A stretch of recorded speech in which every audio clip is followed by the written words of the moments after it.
Innal hamdalillah nahmaduhu wa nasta'inuhu wa nastaghfiruh wa na'udzu billahi min shururi anfusina wa min sayyiati a'malina.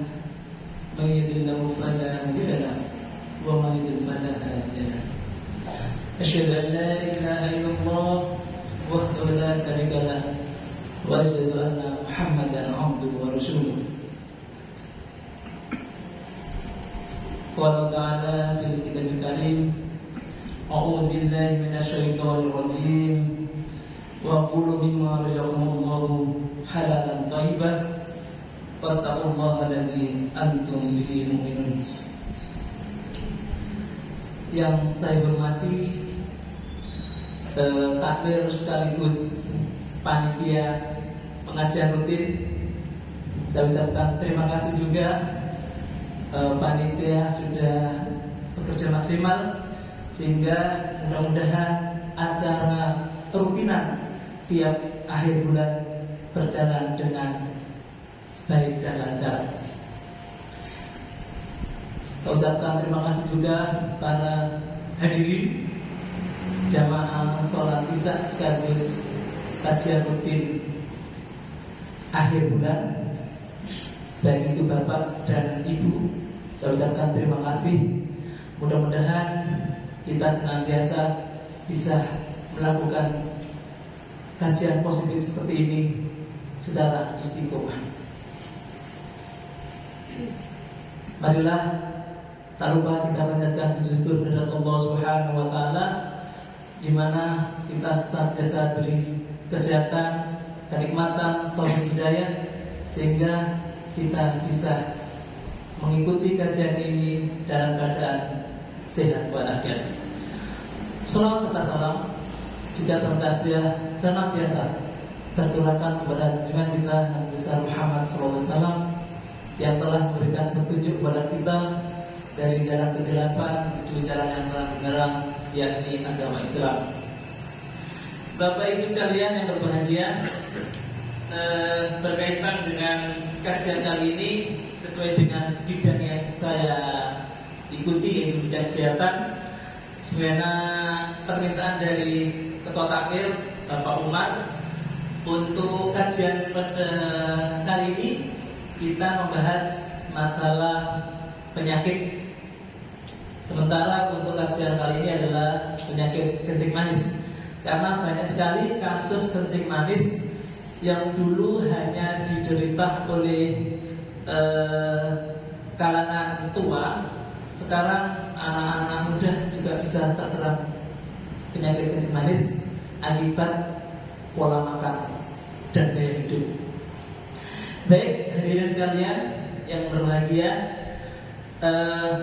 apa itu penyakit kencing manis atau diabetes mellitus? Penyakit kencing manis adalah suatu penyakit menahun yang disebabkan oleh jumlah gula di dalam darah melebihi daripada normal. Jadi gula darah di dalam jumlah darah di dalam darah itu melebihi batas normal. Berapa normalnya untuk kencing manis? Nilai normal apabila Bapak Ibu diperiksa, apabila nilainya lebih dari 200, itu berarti sudah indikasi kencing manis. Adapun pemeriksaannya Bapak Ibu ada dua macam, yaitu pemeriksaan sewaktu. Jadi ketika Bapak Ibu datang rawuh datang puskesmas utawi tenaga kesehatan, dipersani terus dijonjok ujung jari, itu berarti pemeriksaan darah secara kapiler. Dan nilai normalnya adalah kurang dari 200. Kalau lebih dari 200, itu berarti tanda-tanda ibu akan atau bapak ibu sekalian dicurigai penyakit kencing manis atau diabetes mellitus. Yang kedua, pemeriksaan secara puasa. Jadi bapak ibu datang ke tenaga kesehatan, kemudian diberitahu, ibu besok bapak ibu datang sini ya, tapi puasa dulu jam 12 malam puasa sampai nanti jam 7 jam 8 diperiksa, itu namanya pemeriksaan gula darah puasa. Berapa nilai normalnya? Nilai normal gini kok, kurang dari 100 untuk pembuluh darah kapiler. Jadi ada dua Bapak Ibu. Pembuluh darah kapiler itu biasanya diambil di ujung jari. Kalau pembuluh darah vena diambil di sikut, itu disuntik. Nah, kalau gula darahnya lebih dari 125 pada darah vena, itu indikasinya kencing manis. Kalau untuk darah kapiler, kalau lebih dari 100 sudah dikatakan gejala kencing manis. Bapak Ibu sekalian, kenapa saya ceritakan semacam ini? Supaya kita waspada sebelum sakit itu mengenai kita. Selanjutnya adalah gejala. Jadi apa toh tanda-tanda atau gejala kita kok disebut kencing manis? Biar tahu ada gejala utama dan ada gejala tambahan. Gejala utama mungkin mudah-mudahan Bapak Ibu tidak rasakan. Jadi gejala utama yang pertama adalah ibu atau bapak biasanya sering pipis. Malam hari lebih dari 3 atau 4 kali pipis lagi. Nah, itu satu tanda yang pertama. Tanda yang kedua adalah bapak ibu sering merasa cepat lapar. Tiba-tiba kok ingin makan, rasanya perut lapar, ingin makan. Yang ketiga, biasanya terasa sering haus, ingin minum. Itu adalah tanda utama dari gejala kencing manis. Sebenarnya tubuh ini punya alarm ya, punya tanda. Oh, saya merasa seperti ini, berarti ada yang lain. Nah, biasanya Bapak Ibu sekalian, kalau sudah terbiasa tidak dirasakan, dianggap biasa. Maka kalau sudah semacam itu, sudah sedikit melampaui batas dari tanda alat tersebut, maka biasanya ada gejala tambahan. Gejala tambahan itu seperti apa? Yang pertama adalah biasanya berat badan tiba-tiba menurun. Maknya banyak, tapi berat badannya kok tambah menurun. Patut diwaspadai. Yang kedua adalah sering kesemutan. Sering kesemutan bukan berarti kencing manis, tetapi ada salah satu gejala tambahan yang diderita oleh penderita kencing manis. Yang ketiga biasanya gatal pada daerah kemaluan. Untuk ibu-ibu biasanya daerah kemaluan, sekitar kemaluan itu gatal. Kemudian biasanya yang keempat, pandangan kurang jelas. Pandangannya kurang jelas, kabur atau tidak sesuai dengan biasanya. Kemudian yang kelima, biasanya timbul bisul, gatal, hilang, gatal lagi, seperti itu. Yang selanjutnya bisa berupa ketika kita luka, terus panjenengan kebacok bapak yang ngarik pas iris beranda kebacok, lama sembuhnya itu juga ada indikasi kencing manis. Kemudian juga ibu sering keputihan, lalu ibu diperiksa, aku kok sering keputihan, monggo daripada meragukan diperiksakan sebelum terlanjur atau terlambat. Selanjutnya mudah mengantuk, jadi tiba-tiba sudah tidur, ngantuk lagi, tidur ngantuk lagi. Nah, itu salah satu tanda tambahan atau gejala tambahan ketika ibu atau bapak sekalian terindikasi kencing manis. Selanjutnya adalah tadi sudah saya jelaskan bagaimana cara mengetahui bahwa saya kencing manis atau tidak secara laboratorium, yaitu tadi di pemeriksaan gula darah puasa dan pemeriksaan gula darah sewaktu. Untuk pemeriksaan gula darah sewaktu, jadi tiba-tiba seperti Mas Saiful tiba-tiba datang ke tenaga kesehatan, dokter, perawat atau bidan, Bu, saya periksa. Nah, ketika diperiksa itu namanya gula darah sewaktu. Jadi tiba-tiba datang, minta diperiksa, terus diperiksa, itu namanya gula darah sewaktu. Kemudian dengan cara apa? Mbok menawi dijojoi kanggo ujung jari, itu namanya pemeriksaan darah kapiler. Hasil normalnya adalah harus kurang dari 200. Nah, untuk pembuluh darah vena juga sama. Jadi diambil di sikut, diambil darahnya, itu namanya pembuluh darah vena. Hasilnya sama. Kalau lebih dari 200, maka sudah mengindikasikan bahwa yang bersangkutan pernah kencing manis. Kemudian tadi juga saya ceritakan yang di awal bahwa untuk gula darah puasa.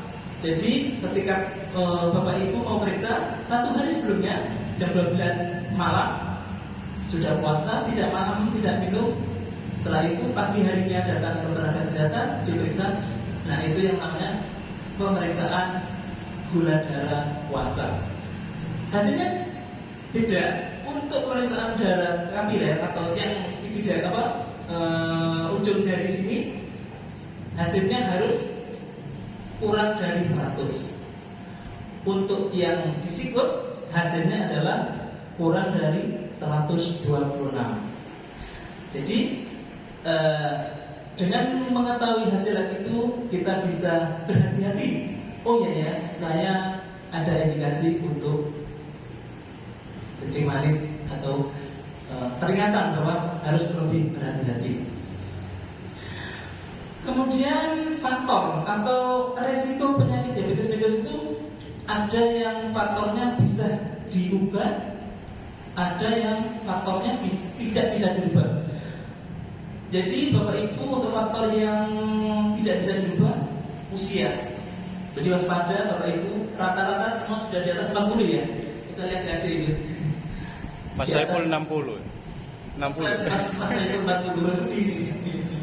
Ya, jadi usia 40, waspada Bapak Ibu, daharnya kurangi manis-manis, perbanyak serat, sayur atau buah. Selanjutnya ketika Bapak Ibu, ibu-ibu nih yang punya riwayat punya melahirkan, jadi lairno bayi ini gede 4 kilo. Nah, itu waspada, itu dicurigai karena kencing manis. Jadi berat badan lahir beratnya lebih dari 40 gram itu indikasi untuk kencing manis. Kemudian riwayat keluarga. Jadi bapak ibunya punya riwayat kencing manis, maka putra-putranya harus lebih berwaspada karena kencing manis akan lebih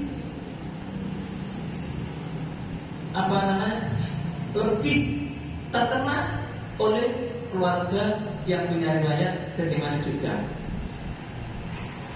Jadi kalau sudah faktor yang tidak bisa dirubah, ya caranya yaitu dengan lebih berhati-hati. Tapi untuk faktor yang bisa berubah, pertama adalah kegemukan. Jadi hati-hati Bapak Ibu yang kegemukan. Cara menghitungnya sederhana, gemuk itu adalah tinggi badan dikurangi 100.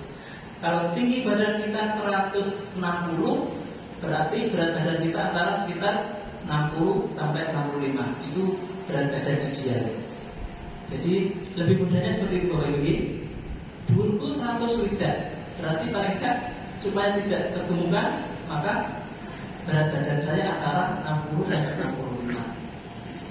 Selanjutnya Bapak Ibu yang malas bergerak, mari bubuk, tidak ada aktivitas, itu juga faktor risiko yang menyebabkan kencing manis.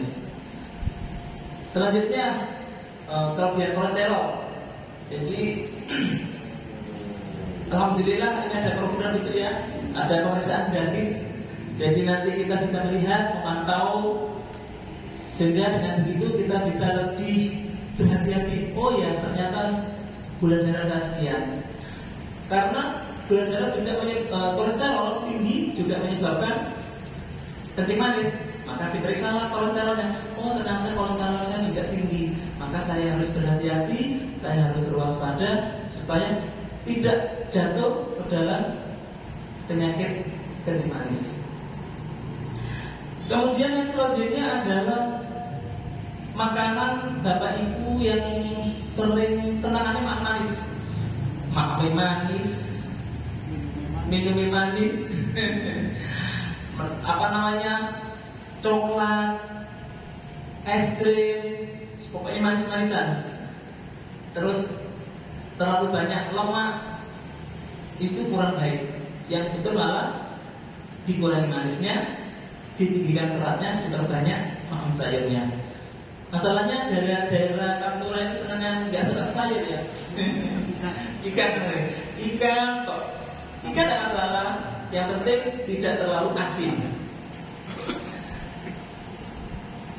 Selanjutnya, nah, ketika kita sudah berusaha, sudah diteratur, ternyata Allah masih memberikan ujian kepada kita bahwa kita terkena kencing manis. Bagaimana solusinya? Apa penanganannya?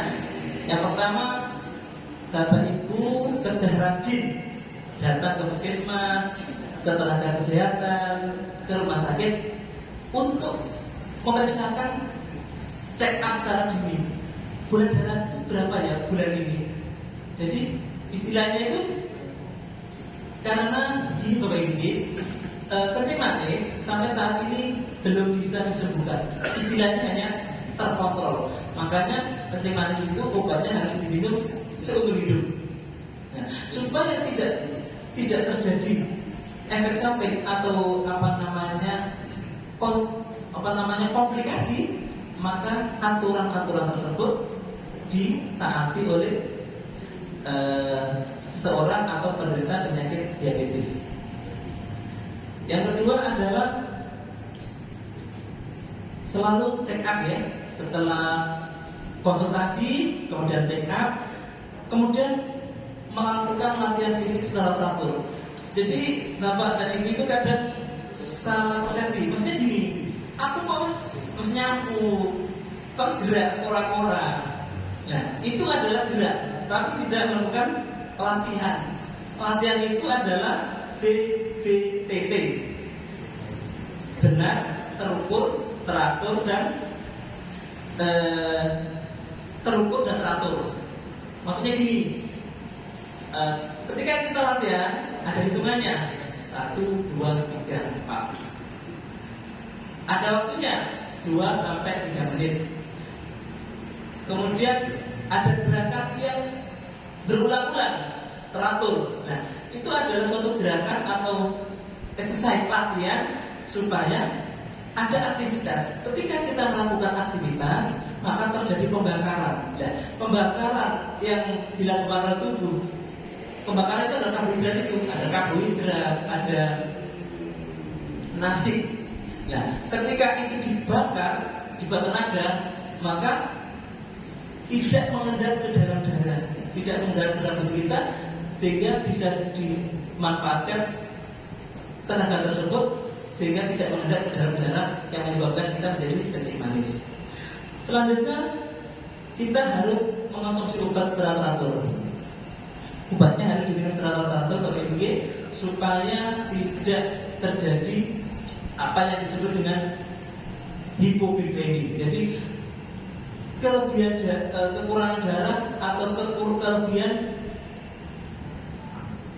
darah di dalam tubuh. Maksudnya diabetes dulu, kencing manisnya itu tidak ada di dalam tubuh. Yang keempat adalah memonitor kadar gula sesuai dengan petunjuk tenaga kesehatan. Jadi ketika sudah merasakan penyakit itu harus kita periksakan secara teratur. Selanjutnya adalah bahaya ketika kita tidak minum obat. Kalau kita tidak minum obat ketika kita sudah terkena penyakit diabetes, maka akan terjadi apa yang namanya hiperglikemi. Jadi gula yang berlebihan di dalam darah bisa menyebabkan kematian. Supaya tidak terjadi itu, ada gejala awal.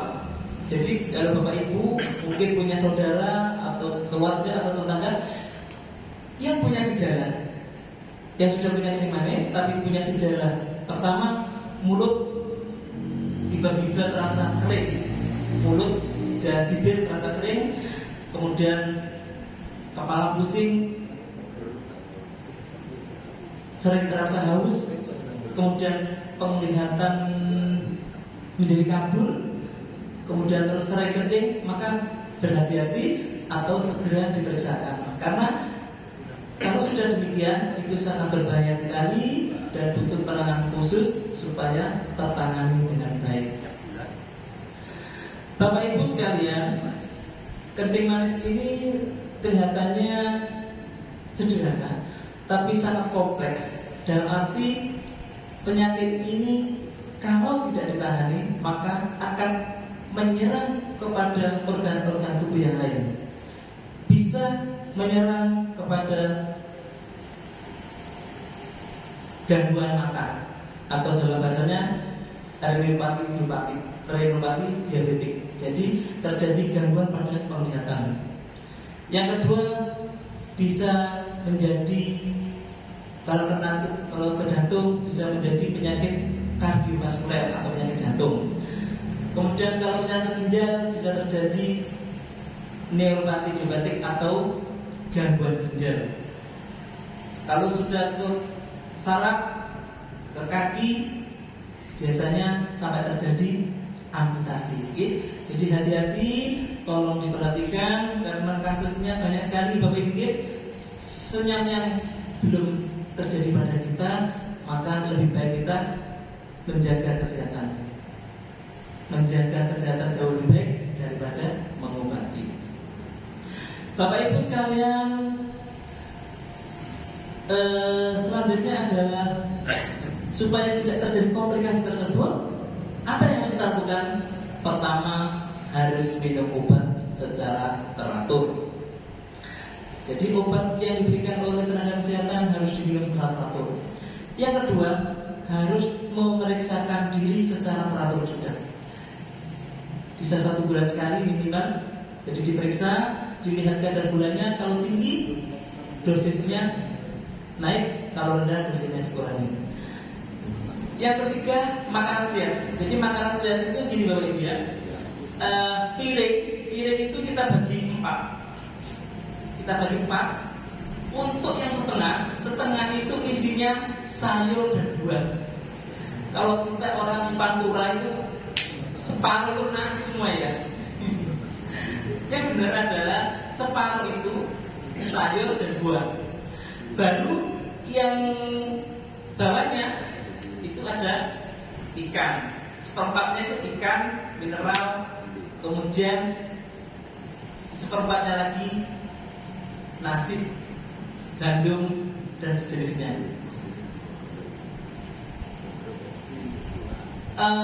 Untuk buah-buahan yang penting tidak terlalu manis, jadi bisa avokat, bisa tomat, bisa anggur, sehingga makanan tersebut bisa mensirkulasi tubuh di dalam darah, akan menjadi lebih baik.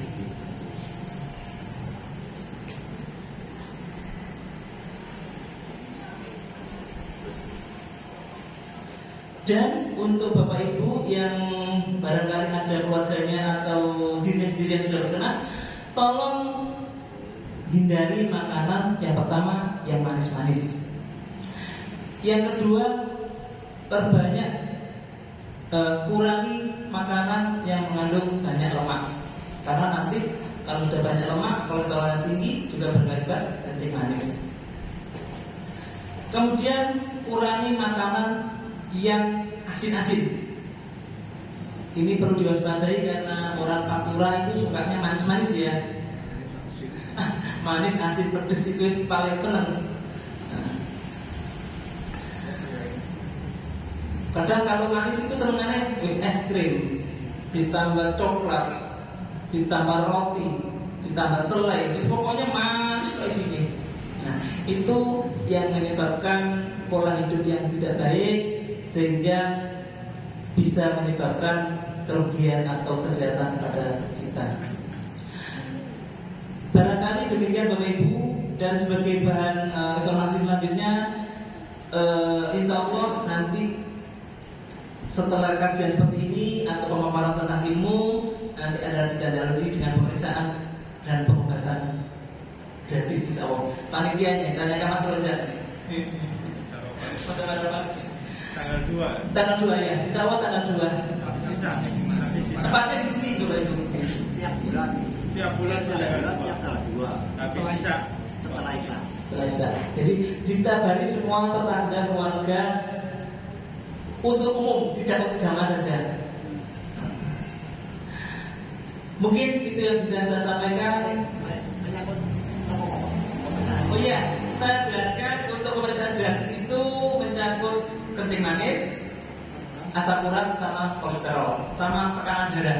Jadi tekanan darah itu semuanya nanti diperiksa, jamaah yang periksa berobat. Nanti kita kasih buku, ada bukunya biar tahu riwayat penyakitnya, riwayat pemeriksaan laboratoriumnya apa saja biar tahu. Jadi jelas. Lalu berarti Dan obatnya sekalian, obatnya nanti gratis. Untuk pemeriksaannya kalau kolesterol bayar, soalnya mahal. Tapi untuk kencing manis gratis, asam urat gratis, obat gratis. Restoran bayar kan? Berapa Mas? 20 ya? 20. masuk masjid. Masuk masjid. Masuk masjid. Bukan maksud saya. Cuma ganti alat. Ganti alat. Demikian Bapak Ibu apa yang dapat saya sampaikan, kurang lebihnya saya mohon maaf. Nun wal qala. Assalamualaikum warahmatullahi wabarakatuh.